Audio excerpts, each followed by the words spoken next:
Alright guys, I'm going to do a very basic LS Vortec walkthrough here. All the LS guys are going to immediately say this isn't an LS. Easy giveaway by the mechanical fan here that shows that it was more than likely in a truck, which this one was.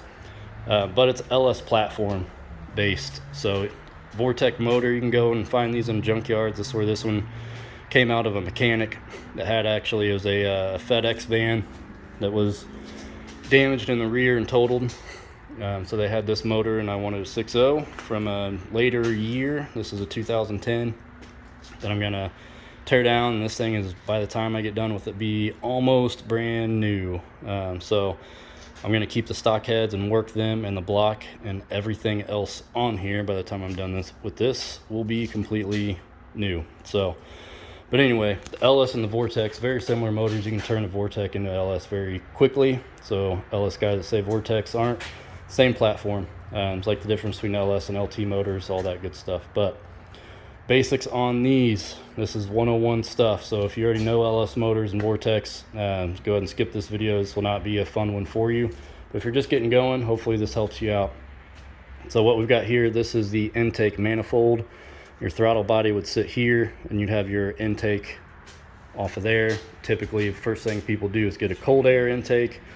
The stock intakes on any LS platform is a solid intake setup. So your cold air intakes, not worth spending money on really, unless you're really pushing 500, 600 horsepower motor. So as you're starting out, I know it's cool, everybody wants to do that, but that's something else money can go towards. Here's your fuel injector rail, crosses over the intake manifold to the other side.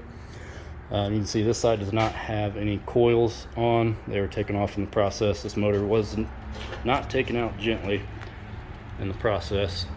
Here's your coil packs. So we got 3 there. On that side there should be 4. And then the same would be done on this side.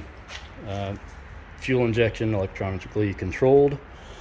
This plugs into the coil, which helps set the timing and the ignition on everything. And then you've got your spark plugs here, which once you have headers or exhaust manifold, these are a lot more difficult to get into. This is part of the coil wire that got stuck on there when it got ripped out. These are your exhaust ports that your headers or your exhaust manifold would bolt to there. This is the oil fill tube that is also missing. So these are rectangle heads as opposed to cathedral heads. This rectangle generally flows more air, which is why it's on the bigger motor, but cathedral port heads are really good for torque. You can find those on some of the late model trucks as well. So I have on this truck, this has 243 cathedral port heads.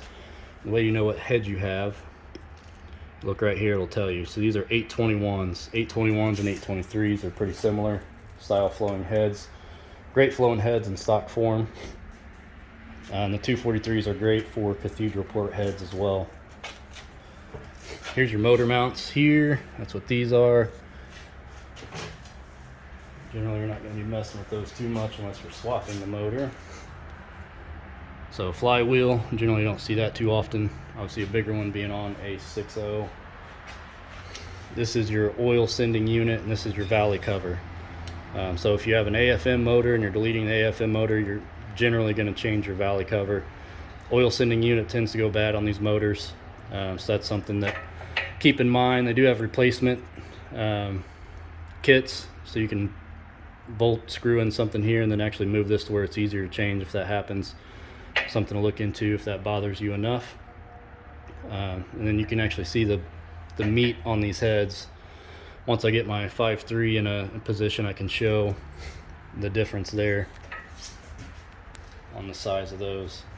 So this is the part of the PCV system. Another kind of issue you run into with these motors, a lot of people install catch cans just because they do tend to suck up oil through them.